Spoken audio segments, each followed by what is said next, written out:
Ladies and gentlemen, welcome to ZJLF at the British Library Knowledge Centre Theatre. We are delighted to introduce this session, The Wodehouse Effect, Why India Loves Jeeves.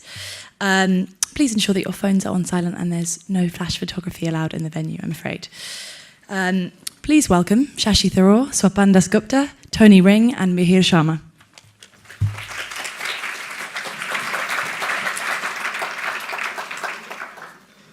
Thank you for turning up and foregoing the pleasures of a session about partition to sit instead in what will no doubt be a very tiresome session on P.J. Wodehouse.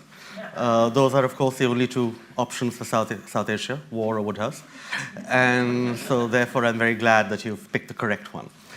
I wanted to, in fact, sort of start the short introduction and in fact, with a story that comes from a collection of Wodehouse's own work, in which he, let me see if I can bring it up, in which he writes in response, in over 70, one of his collections of his own work.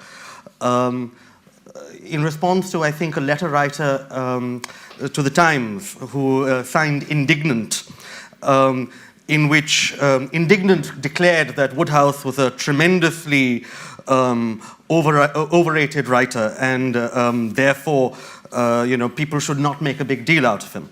And the response that Wodehouse had to this was quite delightful. He said that, I would like to point out that Indignant's opinion is not universally shared.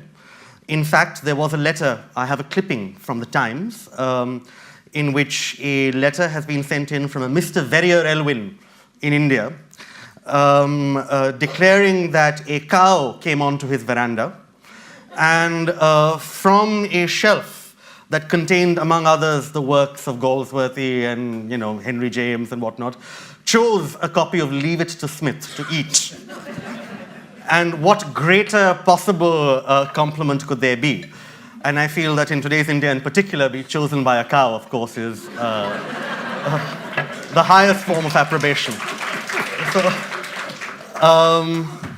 but anyway, it's a mark of Wodehouse's impact in India that this letter was written. I mean, we all know that Verrier Elwin was probably one of our leading sociologists and anthropologists and students of tribal life, and his own diary, Elwin's own diary, in fact, of his life in the Indian forest, called "Leaves from the Jungle," has been described by no less an authority on St. Stephen's College, Elwin, and Wodehouse as Ram Guha, as being Wodehousian. All right, so the question then arises, so what is it about P.G. Wodehouse? Why is it that he appeals to people in India so much? I'm not certain what, and we're going to turn to the panel in a moment to ask, but is it his use of language? Does it appeal to sort of the bilingual within us that Wodehouse manages to be so incredibly creative? He treats English almost like a foreign language. He plays with it in a way that I think most native-born English writers found extraordinary. Is it perhaps that he is disconnected from from reality in some way, that he lives in this, his books are written in this sort of fantasy Edwardian England where, full of terrifying aunts. I have a terrifying aunt somewhere in this room as well.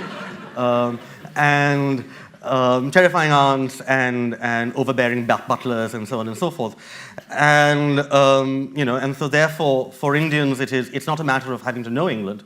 It's a matter of getting to know this sub-created world. It's like science fiction. Or is it the fact that, as Malcolm Muggeridge said, and Shashi quoted in one of his great pieces on Wodehouse, that India is the last refuge of the Englishman, and of a particular sort of Englishman. No, none of these people are on this panel. Or is it something else? Is it the fact that we can instinctively understand the sort of class-ridden society that he writes about, and that we can put it at a distance from ourselves and not have it bother us, and nevertheless enjoy it? Some of the most people who've enjoyed Wodehouse the most that I've known have been dyed-in-the-wool Marxists, for example. I was in graduate school at a place called the Indian Statistical Institute, which had 40 other graduate students, 39 of whom were Bengali and 38 of whom were members of the SFI.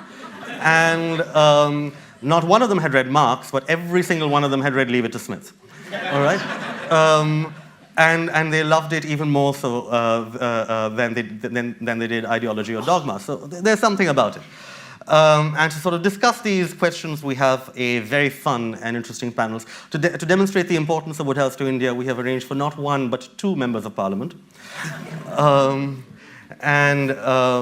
we have Swapan Dasgupta, who is a member of the Rajya Sabha, and writes possibly 3 columns a week for 3 different people. Am I wrong? No, you're right. And is perilously close to being a public intellectual, though I dare say that he would probably throw that glass at me if I actually claimed he was. We have Tony Ring, who's the president of the Wodehouse Society, which he, in fact, refounded in some sense in 1997. Helped to.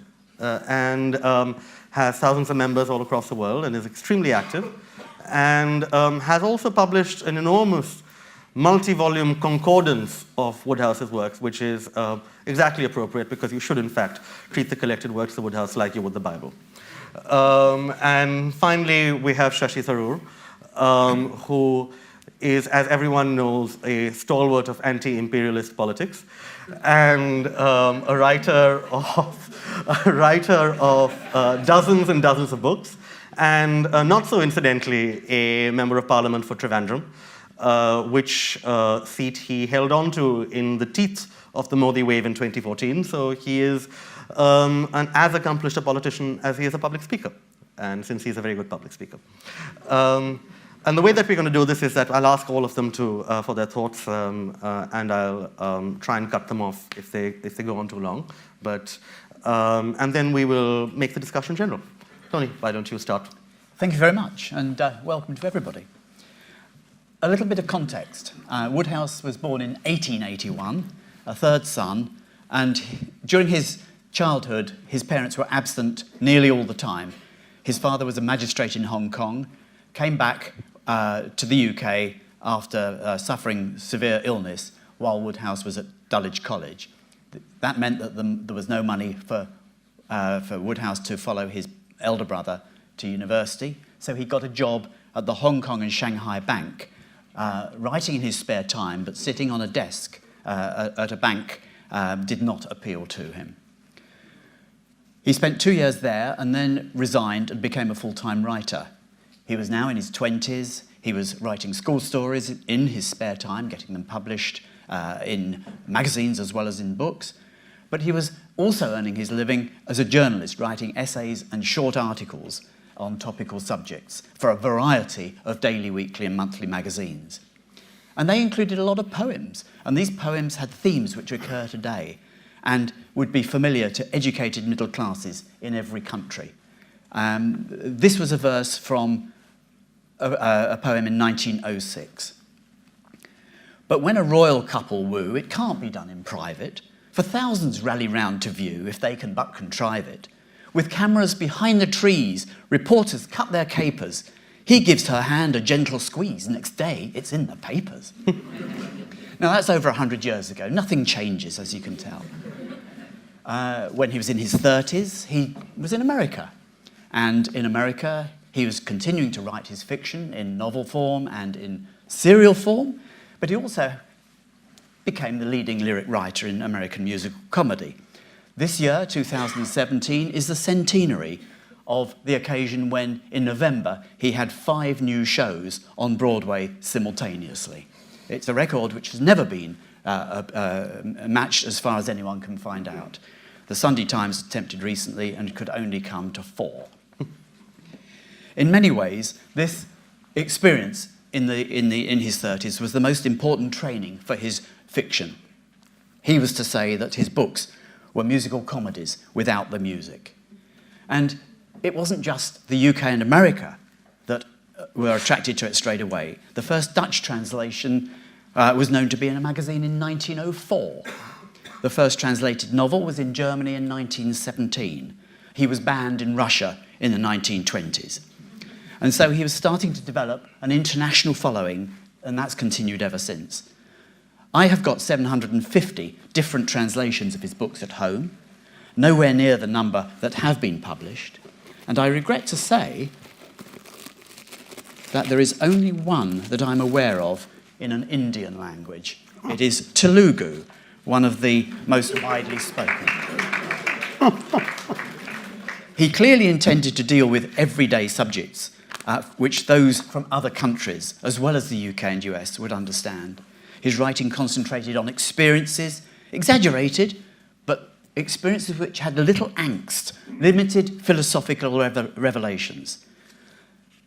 Those that he did have were restricted to simple tenets, which could be explained in an unexpected but humorous manner.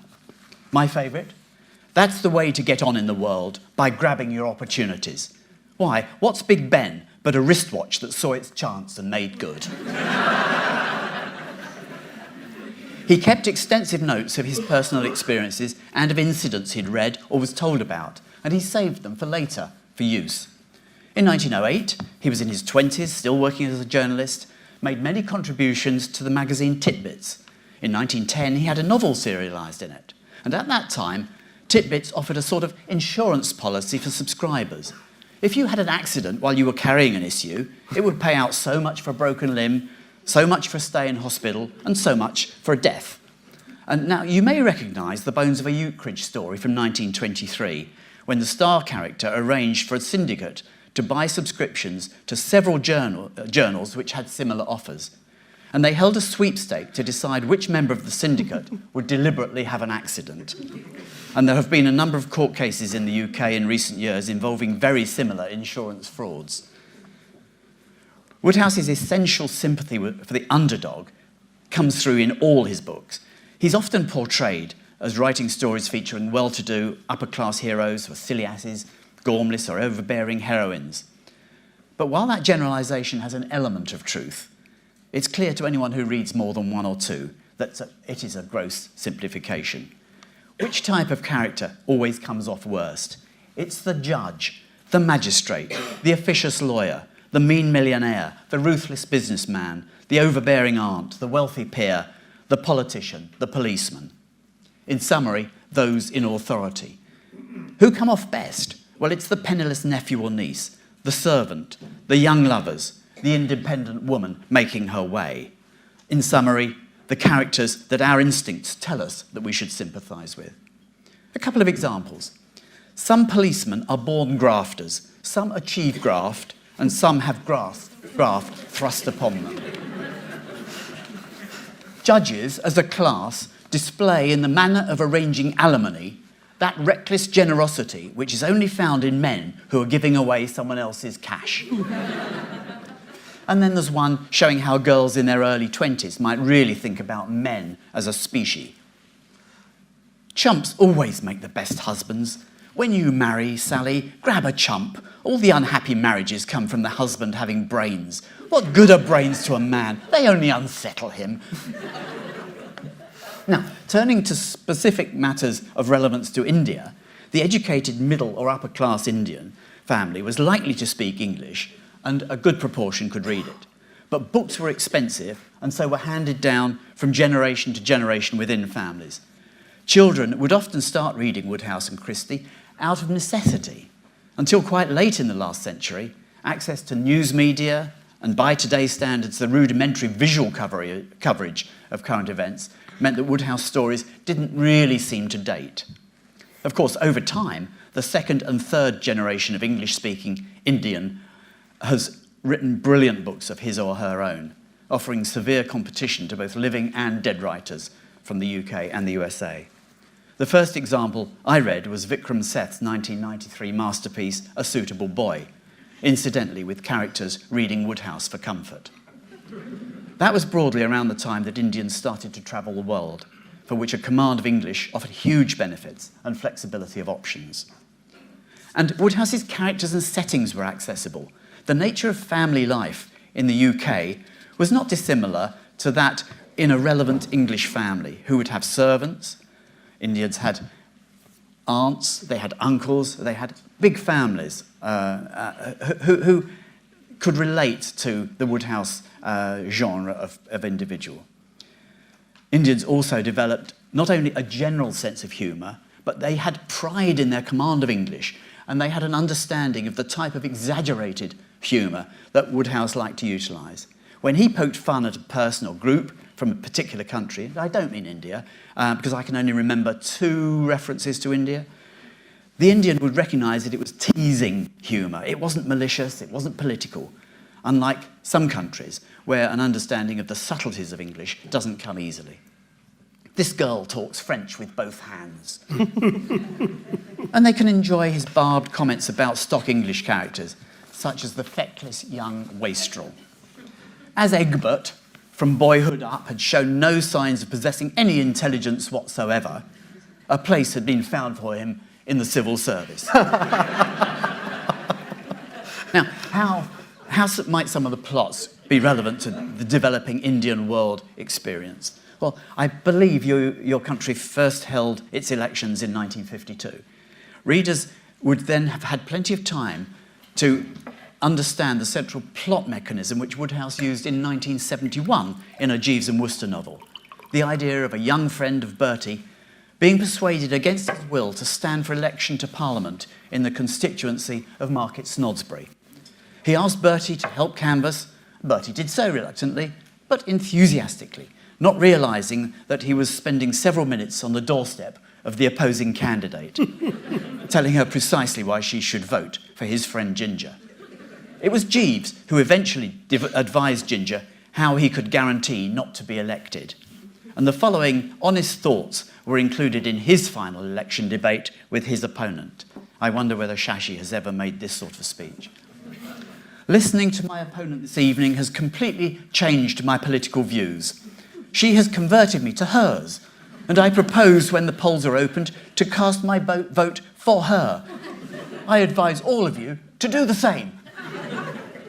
Now, more than 100 years ago, Wodehouse wrote a poem about a by-election in the voice of a canvasser for one of the parties, who, even after paying out more than £5 in bribes to a voter, and that was £5 of 1900 money, he was not sure how his interviewee would vote. A century later, I believe that canvasser is working for, or even heading, an opinion poll organisation, trying to forecast the result of our last general election or the recent US presidential election. So in summary, and I have had an opportunity of speaking to a number of Indians in India, in the States, in the UK and the Netherlands, I believe the popularity arose and can survive because of these factors. The ability to speak, read, have a first-class understanding of English, which is key to getting a good job in India or abroad. The family circumstances of the Wodehouse reading, educated Indian, mirroring Wodehouse's characters in many ways. Servants, family retainers, headstrong aunts and uncles. The sympathy for the underdog. The humour with which he clothed his stories. Unique, but within the Indian ability to appreciate. The quantity and extent of Wodehouse's writing, like that of Agatha Christie, meant that there were a lot of books for the generations to acquire, read and pass down.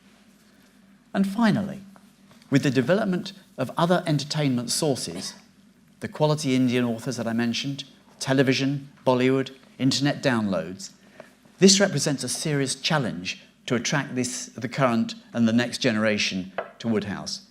Indians of both sexes and all ages are nevertheless represented well on Wodehouse websites and societies, and the recent schools initiative, whereby Wodehouse will be included in the national curriculum for the next academic year, can only keep his fiction within the scope of the educated English-speaking Indian.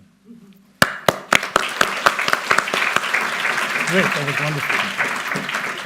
Thank you, that is wonderful. Swapan, do you want to take off on that? Yeah, I'll strike a little discordant note from Tony. I mean, first, I found this presentation quite unique in one sense, that probably it's the first time I've heard Wodehouse being cast as a person who believes in social equality. and has a social conscience, as a person who has a particular, whose ire is directed against only the judges, only the magistrates, only the policemen, and a couple of others. Looking back, there may be various reasons why Indians read Wodehouse, but certainly that wasn't one of them. Now, who read Wodehouse in India? Was it one of those books which was sold at A.H. Wheeler or Higginbottom at the railway stations? Unlikely. Agatha Christie was, Arthur Conan Doyle is, but Wodehouse was a far more niche audience. I think it was one of the tragedies of our life that Shashi and I both went to the same college. Not a tragedy for me, Swapan. Which, alas, had a Wodehouse society. Now, the unique thing about St. Stephen's in the 1970s, which I think Shashi will not disagree with me, was that 90% of those who read the liberal arts there came from exactly the same background. They'd more or less been to exactly the same type of schools. They had the same sort of parentage, and they spoke the same language. They were living in a make-believe world of their own, a very comfortable world, a comfortable world which was also a very protected world, a protected world which was insulated from the rest of the great unwashed, as it were. And in that context, a Britain frozen in the 1930s, or even before Edwardians, we might say, was something which was a great comfort. It was something we loved. We took a great amusement to, the idea of the formidable aunts, whether it's Aunt Agatha, Mrs. Spencer Gregson, as she should have been known, the blundering Lord Emsworth, Freddie Finknottle, Gussie Gussie Finknottle, with his newts, the school speech which he made, little tipsy. So these were the elements which appealed to us as people who also thought of ourselves as a little different. At St. Stephen's it was particular, and I mentioned St. Stephen's because it's the only place which had a Wodehouse society. Shashi, you correct me if there is any other. It was the only place in the world that had a Wodehouse society. The only place. Why? Because we thought ourselves, we were in the university, but we were not part of it. We were in the campus, but we saw ourselves very different. There was a college across the road, which we never mentioned. We called us, the people who lived in college were called gentlemen in residence. They were not even hostel. Nothing so vulgar as that. It was the cafe, not some canteen.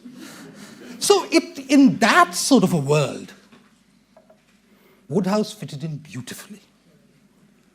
It didn't appeal. I'm a little surprised Mihir said that it had a great appeal among the lefty bongs of ISI. Because, Swapan, you know no lefty bongs. He used to be one. Anymore. Yes, perhaps anymore is the more appropriate thing. Are there lefty bongs left? What is also quite interesting, and I once asked Nirad Chaudhary, and if you're talking about The Last Englishman, I often looked at Nirad Babu as really the epitome of The Last Englishman. I said, have you ever read P.G. Wodehouse? He said, what's that? He'd read the classics. But Wodehouse, nothing of the sort. Which, again, led me to one conclusion. The popularity of Wodehouse, and this is actually confirmed, Tony, with your thing about Vikram Seth. We all come from a particular generation. We all come from a generation which is essentially post-independence, what people, Salman Rushdie calls the Midnight Children generation.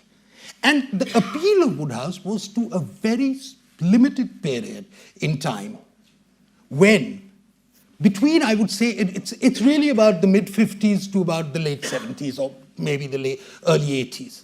That's really the period when India was a closed society, when India was far more class-ridden than anything else which was there, where it was really not a competitive society, where it was the ability to speak the English language, which was your greatest calling card.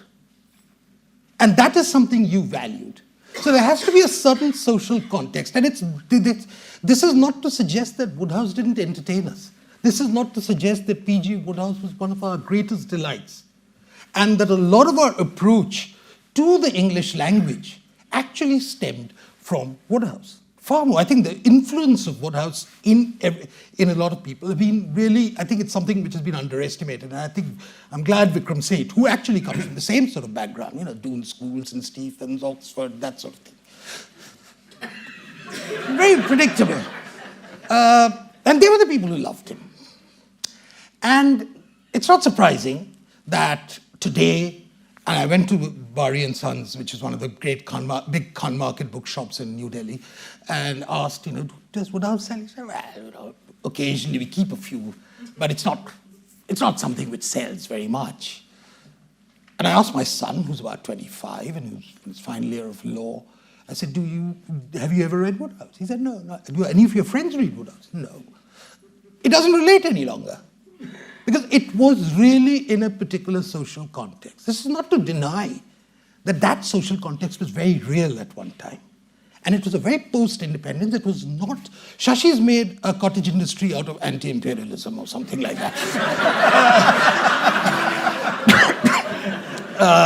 I don't share it. I mean, it's a lovely thing, Anti-imperialism, Wodehouse, great. Dichotomies, contradictions always appear. But, very Throw in cricket as well, if you like. Cricket is an Indian game, Shashi. You should know that. Accidentally invented by the British. Yeah, accidentally, completely.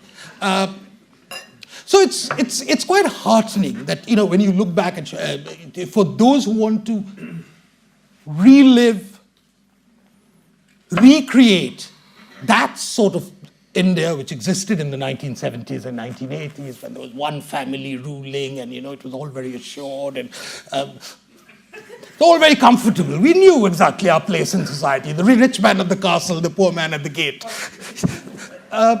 That's Wodehouse. And it's good. It has a certain sociology, and it's very indicative that those who still celebrate him for a relevance as opposed to being that of a writer, I think that tells a story of its own.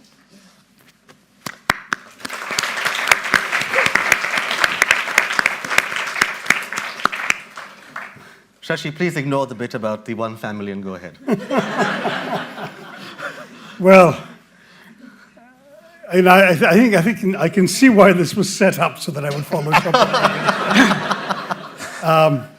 I actually was the chap who... The Wodehouse Society was founded before my time at St. Stephen's, but had gone defunct after just a couple of years.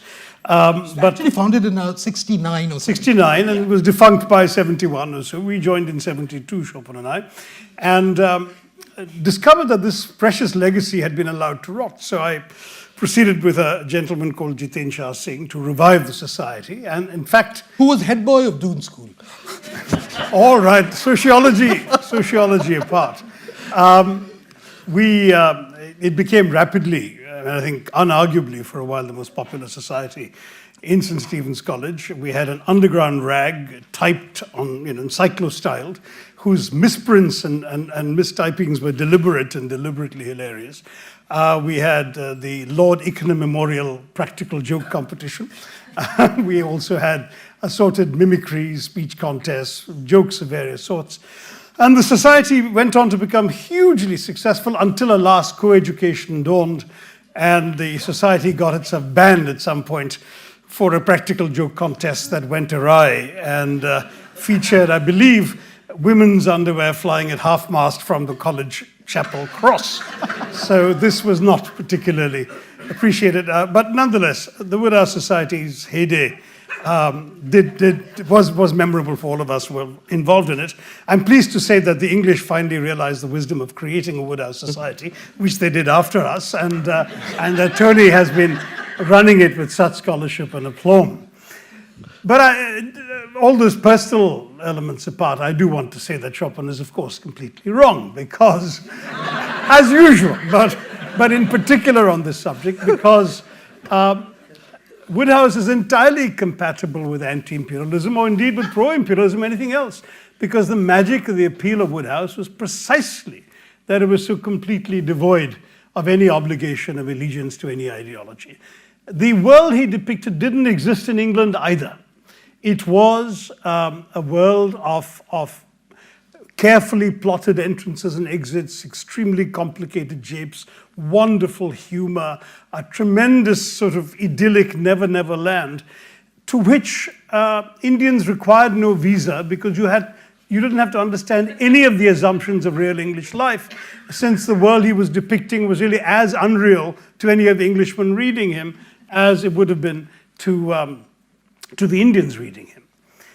What was, however, interesting was that in many ways Wodehouse's use of the English language was a particular delight to the anti-imperialists because it constantly took a relish in subverting all the precedents, all the classical illusions that joked about, all the sort of great phrases of Shakespeare and so on, which are turned upside down in quite hilarious ways.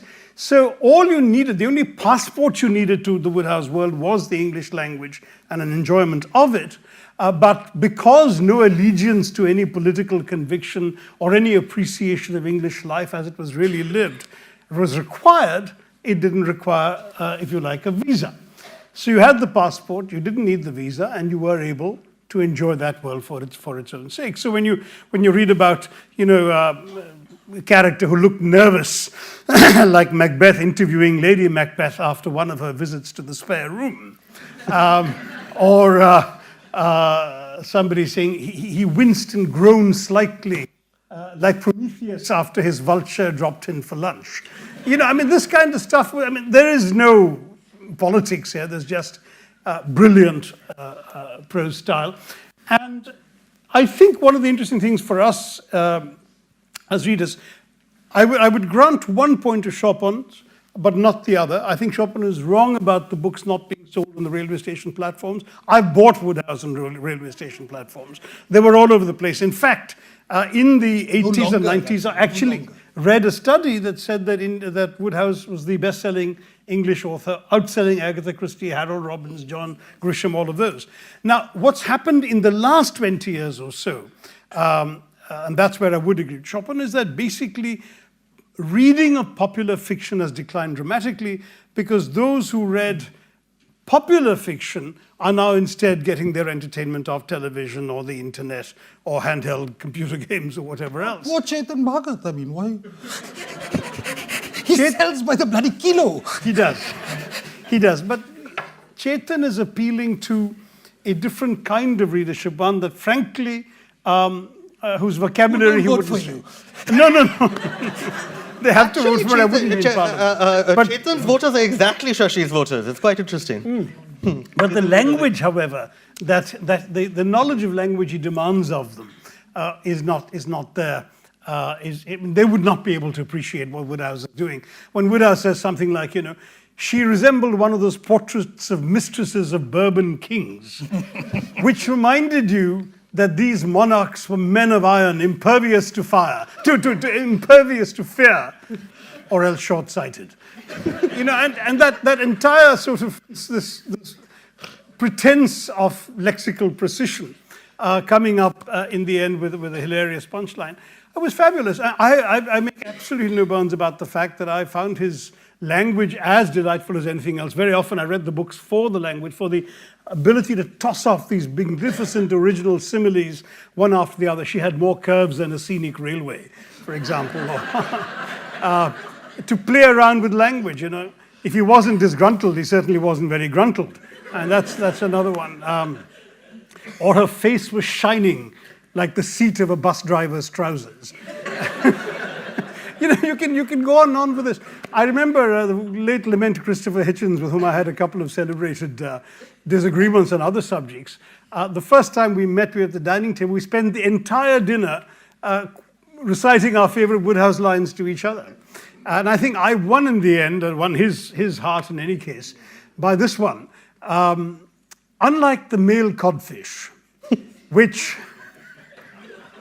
upon discovering that it is the parent of 3,500,000 little codfish, cheerfully resolves to love them all, the English aristocracy is apt to look with a somewhat jaundiced eye upon its younger sons. And of course, they sent them off to India to boss over us, right? So now, I do want to say that Tony mentioned that he'd come across 2 references to India in Wodehouse's books. I've only come across one, the one about Mahatma Gandhi. And he's saying, that the real problem in India is its inhabitants just eat a handful of rice, says one of the characters. If only Mahatma Gandhi sat down to a good steak, that book will be banned. Some roly-poly pudding and a bite of Stilton afterwards, that will put an end to all this. The empire would tremble. Yeah. Well, so this was the only reference. Is there another one? There is, and much earlier, and it was a reference to the way that Jeeves came into a room, rather like the astral bodies disembodying themselves. Yes, I remember that. Yes. So it's not teasing Indians at all. That's right. He's like one of these Hindu sadhus who disassembles himself from one room and re-emerges in another. And that was Jeeves. Yeah, and somebody said, I've tried it myself, and I nearly got there.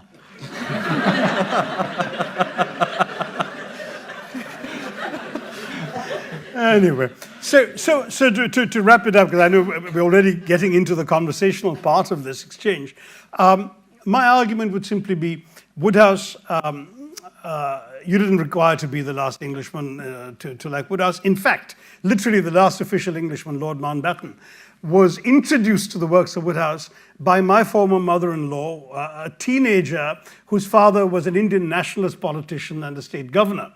And it was not at all surprising that the nationalist knew the works of Wodehouse, indeed had an entire collection. So not from the 1950s Chopin, you're going back to the 1920s and 30s with their collection. And the last Viceroy of Britain had never heard of Wodehouse up to that point in 1948, I think it was, or 47, that he was given this. So the fact is that there is no political allegiance at all required. There is certainly fondness for language. There is the delight in subverting all that you're supposed to venerate in that language, all the stuff that the English classes, and we've got Gauri Vishwanathan's scholarship telling us that the study of English literature was invented by the British in order to overawe the Indians. There was no study of English literature until they started teaching it in India. They used to teach their, the Greek and Latin classics. But English literature as a subject was created to teach us. Well, here you have Wodehouse subverting all of these great, his book's full of quotes without quotation marks, but gently subverted and turned around. I think in many ways, the delight that offered was wonderful, and you could actually relish the pleasure of a world of enchantment that the English language undoubtedly had opened you to, without any of the anxiety of political allegiance that other works of English literature might have brought in its wake. And therefore, to my mind, it had nothing to do with admiring the English, nothing to do with respect for the British Raj. Indeed, many of the readers of Wodehouse, including myself, the cottage industry man, may detest the Raj in all its works, but love Wodehouse. And I think that, above all, why he will endure, though increasingly, Chopin may be right, in a niche market in India, is because of these factors. I think, frankly, a lot of reading is becoming niche pretty much everywhere. I mean, how many of us in the last 5 years have read a book published before 1970? If you think really hard, you'll find it, I think, very, very little. First of all, there's a lot out there that's more recently available. And the number of choices. If you've got less time to read and more books available to choose from, inevitably the older ones do get left behind. But I think that Wodehouse will stay in print, will stay available. As recently as about 10 years ago, the person running the British Council Libraries in India said that they ordered more copies of Wodehouse books. Now, Chopin may be right about the sociology of those who borrow books in the British Council Libraries, but they ordered more Wodehouse books than those of any other author.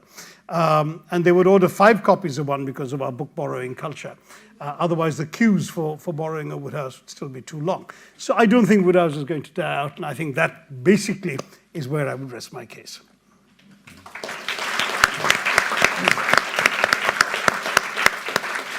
Well, thank you all three. I was concerned that there was going to be no disagreement, which was, as usual, fruitless. But I sort of wanted to take off from this part about relevance. As a matter of fact, before I arrived in London, I called and I asked Penguin how their Wodehouse books were doing. And I was sort of hoping for a large spreadsheet, but I was returned with the single word, robust. So, which I assume means... This is the Indian Penguin or the British Penguin? Indian Penguin. So it continues to be to do reasonably well. They haven't seen a falling off in the past 10 or 15 years as such. There are still people reading it. But the question that I sort of had was, and I think that we may have touched on the answer already in some sense, but I want to make it explicit. Why hasn't Wodehouse taken to translation, or even adaptation? Shashi, you pointed out that there was Idhar Udhar, or whatever it was called. There's Leave It to Smith in Doordarshan in 1988. Which had some lovely bits, including, Saeed Jaffrey as Joseph Keeble, who's trying to steal his wife's necklace, constantly sort of, having twitchy fingers when she wears it. And so there were lovely bits in it, but it never really took off. And I wanted to ask all three of you why you feel translation is difficult. And you in particular, Tony, if there are languages or cultures where Wodehouse in translation has done better than in English. I think it's translation into drama, which is the big problem for television, for film, and even for the theatre. Because Wodehouse was a writer of narrative as well as dialogue. And it's very, very difficult to get narrative into your plays. The recent 2 series of Blandings on UK television, in audience terms, they did very, very well, much better than expected. But the Woodhousian objected because liberties had been taken, in exactly the same way as liberties had been taken with the Leave It to Smith when it was translated into Hindi, moved to Rajasthan. I did see one report which said that the most reliable character in that was Baxter, who was put across as a typical stubborn Indian bureaucrat. And that reminded me of one of Wodehouse's wonderful quotes about French bureaucrats who were capable of causing more pain with their activities than the bureaucrats of 6 other countries put together. So I think we had that. We've had the Leave It to Smith there. You contrast that with the recent play that's been going around by the Goodale brothers, the translation of Code of the Worcesters, Perfect Nonsense. It had a year in London. It won the Olivier Award for comedy. It had a Bertie playing the narrator as well as the character. And when it came into India last year, it's been to, I think, 3 cities initially, it did very well, and it filled the houses, and everybody seems to have enjoyed it. And I rather get the feeling that the Chief Justice of Madras will still be dining out on the story of how he was sitting in the front row and Bertie Wooster chucked the policeman's helmet in his lap.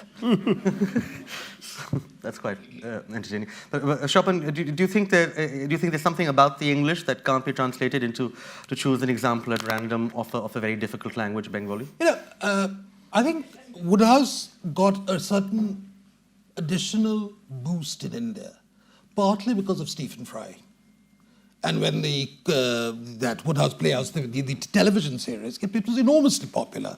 And just as most English television serials tend to be very popular in India, I mean, the Poirot one was spectacularly popular. And so there is a certain image of England. Nobody calls it Britain or the United Kingdom. I mean, I've heard of the word United Kingdom in India. It's Britain or England. And there is a certain image of England which corresponds to a certain caricature. It's a stereotype. And Wodehouse fits that. And I would think it's really near impossible that this can actually be translated in any sort of way into, the idiom is so unique. And and it's located very much in a particular social context of this country. And I don't think it really lends itself to any meaningful translation. In fact, I was just reminded that in the Second World War, the Germans, thinking wrongly, like some others, that Wodehouse represented the quintessential English, trained some spies they were dropping into England by making them read Wodehouse. And the moment these fellows were parachuted in, apparently they were arrested within 5 minutes because they were all wearing spats. Yeah, it really is this other. I think if you had a very clever. Shashi, if that's not true, I want it to be true. It is true. It is true. It is true. I've read it from a very reliable source. And in fact, the thing is that if these translations, I'd love to know this Telugu translation was a bestseller. He's taken a number of Mulliner stories, and I imagine that what he's done is he's judged those stories which can translate well, where the language is not necessarily the key thing. But some of the examples I've mentioned, or Tony read out in his remarks, I don't see how they'd work in any other language half as well, because it's precisely the music of the language as well, and the abrupt sort of surprise at the end of the sentence and so on that makes it so funny. Anyway, to cut a long story short, I just don't know the answer to Mihir's question, do you? I would just make the comment that there are new translations being worked on all the time. Finland are looking for some more at the moment, as you would expect. Wodehouse in Finnish. Why not? There are new French ones in the pipeline. Next month, the first Chinese, simplified Chinese will be out. One of the Jeeves stories. That's the point at which, yes, we'll have to give up on this. You know, they will have a flourishing Wodehouse industry within 6 months. No, but are there any instances of Wodehouse actually being Baudelarized? Like having... Corrected? You know, because I noticed this, because I'm a great fan of the Billy Bunter books, and the original. Oh, yeah, Billy they Bunter. cut out they've cut out a lot of what's his things. name? Maharaja Hari Jamset Ram Singh, Yes, known as well, Inky, the sort of wily leg spin bowler, is now presented as someone who talks normal. Doesn't talk. Like the wonderfulness is indeed terrific. Yeah. So whether that sort of thing is going to be done to... They've done it to Wodehouse as well. Yeah. I mean, to Blyton as well. I wonder if they've done it. Yeah. Anyway, before we sort of throw it open to questions, which I want to get to because we have a few minutes left, one last question.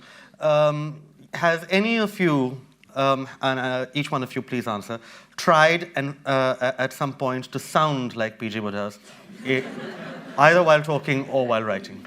Well, I've written a short story overtly sort of as a tribute to Wodehouse and set in Calcutta. It's called How Bobby Chatterjee Turned to Drink. And it's modeled very much on Wodehouse story with my attempt at Woodhousean similes and puns. Anyone interested can find it in my collection, The $5 Smile and Other Stories. I thought we were going to get through this one without Shashi mentioning it. Well, you asked for it. You asked for it. So I have.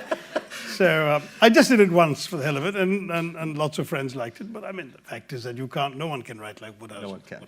There was this attempted Jeeves novel by Sebastian Faulks, wasn't it, or somebody? Yes, it was Sebastian. Which was Which I reviewed as a Woodhouseian review. So yeah, everyone's tried. Tony?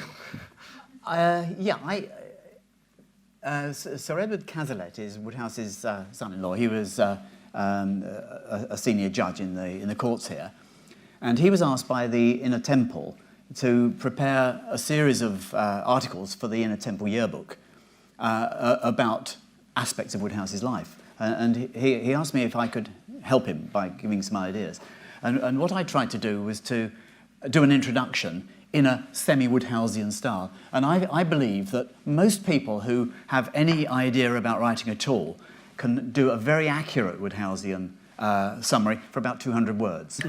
And then it gets very, very difficult indeed. And that's why Sebastian Faulks didn't try to do Woodhouse. He knew it couldn't be done. But he made a very gallant attempt to bring people back to Wodehouse. And he was very forthright and said, go and read your Wodehouse.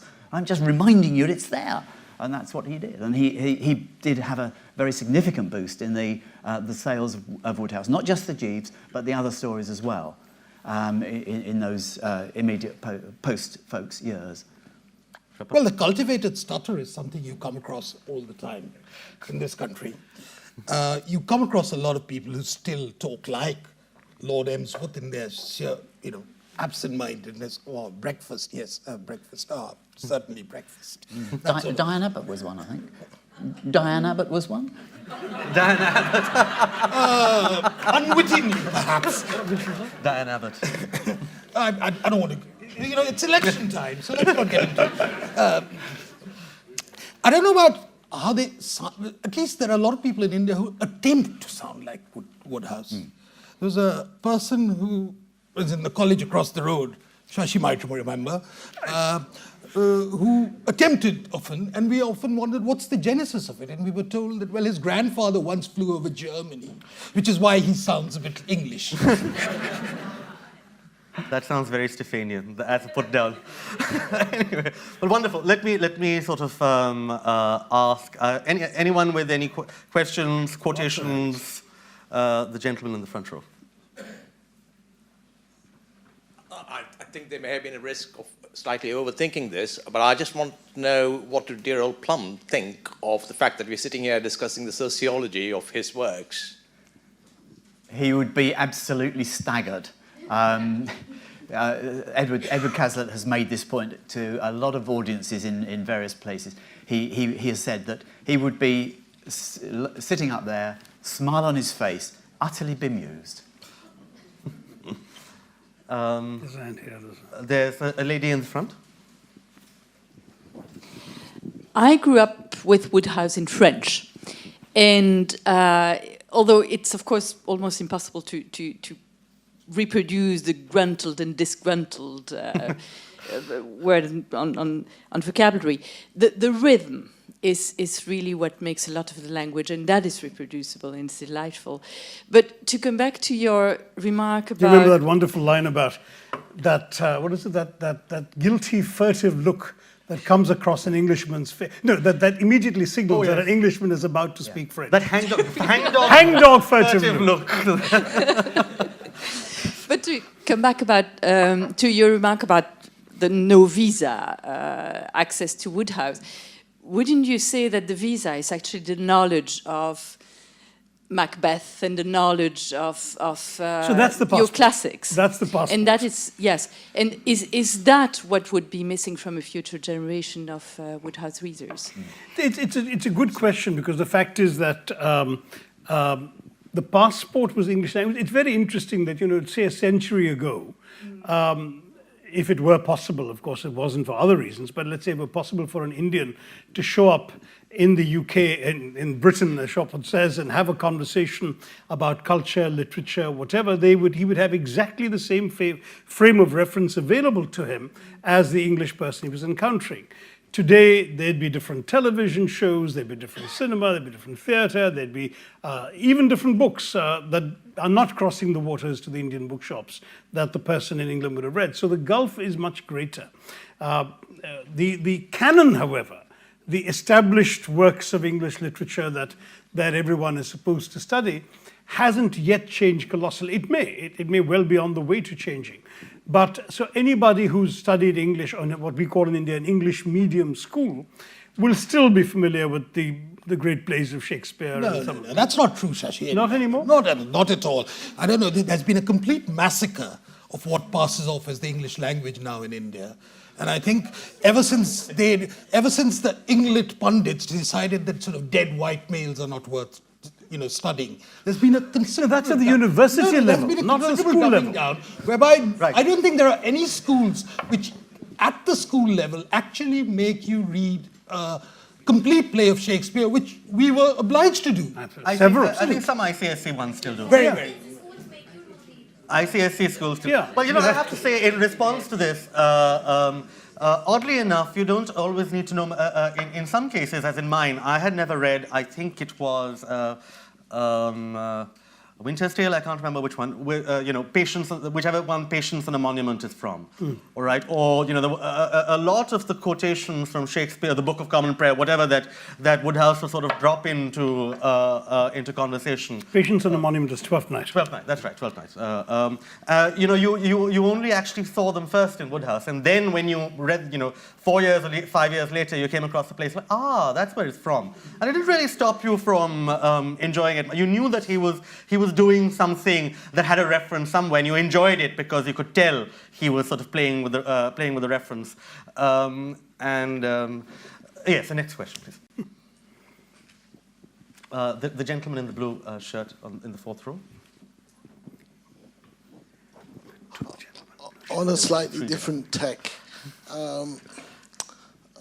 what would Wodehouse say to you, Shashi, about the idea that we can't give up on what we started in terms of, I was thinking like on a global level, of being Secretary General of the UN and seeing how we could, if not yourself, but someone you could encourage to progress in the line that you took up and see if it's possible to Thank you. Bring that forward. A couple more questions we'll collect. Another gentleman in a blue shirt, really, people. Yes. Does this work? Yeah, Mr. Ring, I can confirm that there is definitely a few translations of Wodehouse in Bengali. A couple of Jeeves novels, at least one Emsworth, brought out by a publisher in Dhaka, so it might be worth your while to look them up. I can't, vouch for the, whether the verbal fireworks translate well, but they seem to be quite popular. They have quite a few readers. Thank you. And we'll just come back to, we'll collect a few more because we're running out of time. Someone at the back, the gentleman right at the back. This guy in the front row has been trying. Yeah. Thank you for a wonderful, most enjoyable talk. The Wodehouse quote that's most often referred to in my family is that moment when aunt starts calling to aunt, like mastodons bellowing in a primeval swamp. Which all too often can happen. But I had a slightly more serious question as well, which was, given that in the UK, conversation about Wodehouse is often centred around the controversy over the wartime broadcasts, and those have been very misunderstood, but also discussed a great deal. Has that ever been an issue in India in its consideration of Wodehouse as well? No, because in fact it actually confirms the point I'm making. Wodehouse was so completely innocent of any political sense, frankly, whether about imperialism in India on the one hand or about what the Nazis were up to. I mean, he probably thought it was a fun thing to do, to make broadcasts and reassure all his friends and readers around the world that he was alive and well, and taking the mickey gently out of the Germans. I don't think he had the slightest sense that these broadcasts, the very fact of these broadcasts, would be seen as collaborating with the enemy. He was interned, he was a prisoner, basically. And they said, if you want, you can broadcast. And he said, fine. He was actually quite witty about his German custodians. But no one listened to the content, right? It was just, and don't forget, this was also the same time as Lord Ho-Ho and these other characters who were actually beaming pro-Nazi propaganda in English. And Wodehouse was assimilated with all of them. But as you know, he was thoroughly investigated after the war. And the intelligence officer who was asked to investigate this became afterwards one of his biggest friends and admirers, and published a couple of books about Wodehouse, Middletown. I just want to make two things. I mean, Wodehouse, basically, I think he stayed back because of his dogs. Yeah. Essentially. I mean, that's something which we must remember. Quite right. I mean, and what could be more English? And number two, which side was India during the war? Which side was India during the war? I leave that as a very difficult question for a Bengali. Yes.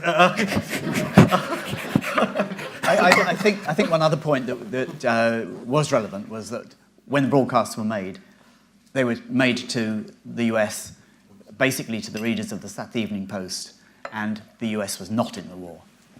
That's true.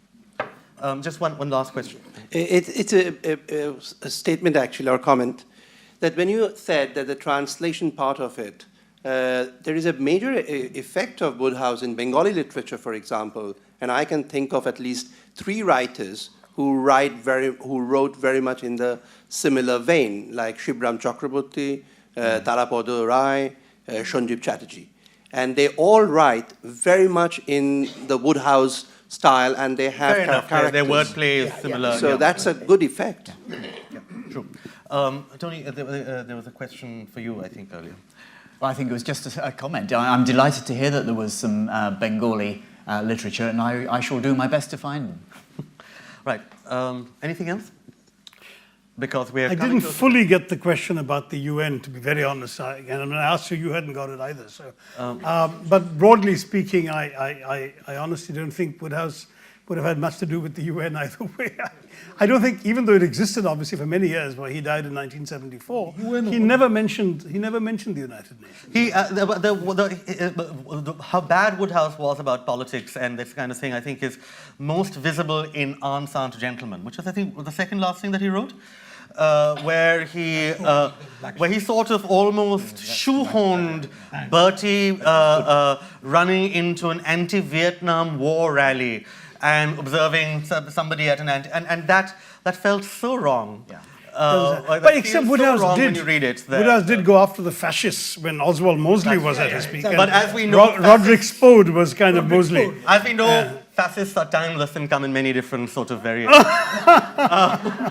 Yes, one last question, and then we must move on. Hi, I just wanted to ask, how important do you think it is to kind of decolonize our reading in India? Because I think it's great that, like, Wodehouse is so great, blah, blah, blah, but like, the gentleman over there mentioned that there are some great Bengali writers who do similar things. Like, do you think it's just kind of the residues and the remnants of colonialism that mean that we prioritize reading these white males as opposed to appreciating what our own country can produce and do? All right, so I can in fact tell you what Shashi will say, and I can tell you. No, but I want to hear what he has to say. I mean, it's I can ventriloquize this, you know. I can speak Shashi and Swapan with both hands, as they say on this one. But yes, no, but allow me nonetheless to tell you what Mihir thinks I might say, which is that actually it's more an issue of language. I'm afraid there are Indians who could read Wodehouse in English and can't read Tarapoda Roy in Bengali. There are certain Indians who can do both, and I hope they will. But my point is, of course, that we must decolonize our minds, and I've been advocating for some time that we should both continue to read Shakespeare and read Kalidasa, and if English is our language, there are excellent translations of Kalidasa in English for us to be conscious of what has been written and the extraordinary quality of that. The same with our epics, which I've read in English. I've read vast quantities of Hindu spiritual writings in English translations, and they're very competent ones there. And if you find they're uneven in competence, read more than one translation of the same thing, you'll get a sense of broadly what it's all about. So I think that if language is a vehicle, it's not a destination. I happen to grow up with English as my first language, the language in which I went to school, but not just in the classroom. It was the language of the playground, the language of the notes one passed to one's friends surreptitiously behind the teacher's back, the language in which one wooed one's girlfriends, all of that. So it was a natural living language, and it was therefore the natural language in which to read for pleasure as well as for education. And we'll end with Rachel. Yes, I have. That if it depends what you mean by decolonizing the mind or decolonization. If you mean replacement of a certain body of literature with what is today being paraded as political correctness and this post-structuralist, modernist and all that sort of thing, I wish we don't decolonize ever. I really believe that under the guise of decolonization, we have assaulted the intellectual traditions of our country. Because the Indian mind was only truly colonized after the independence, in my view. It was not really colonized during independence. Because because the teaching of Sanskrit, for instance, most Indians came out of school with a certain fluency in all Indian languages. And Arabic and Persian. And classical Indian languages and classical languages. They may not have been able to speak English very well, but they certainly had a certain command over written English. Now, what we did in that sort of grey area between the 1950s and 1970s was that we lost sight of that. And today we are trying to recover some of it. It's not a question of one government alone. Various governments have tried it. But if you want to replace it with a series of dogmatic assertions which calls for decolonization, I hope that will never come about. There is a body of literature. I was told in my old university, SOAS, they don't want to teach Western philosophy any longer. I think Not it's true. complete, whatever it is, you know. I'm a professor Right. there. We Yeah. teach Indian philosophy. All right. Now, I was just going to make my last comment with it was lovely to have this talk on Wodehouse. It was nice that you all wore blue. It was nice to have a proper manel here, I think. No women allowed on this panel to make another objection to this. And is this because P.G. Wodehouse appeals to a particular kind of male who finds women formidable and intimidating? Thank you. I don't know. And we will leave it at that. I don't know about formidable and intimidating, but I can tell you about Wodehouse writing about the American who married young and kept on marrying, leaping from blonde to blonde like the chamois of the Alps, leaping from crag to crag. So you see, we just needed one or two of them on stage. Please join me in thanking our sponsors, Z Entertainment, and of course all of our speakers today. Shashi will be available for book signing in the entrance hall of the library, and lots of his books will be available for sale as well. Thank you.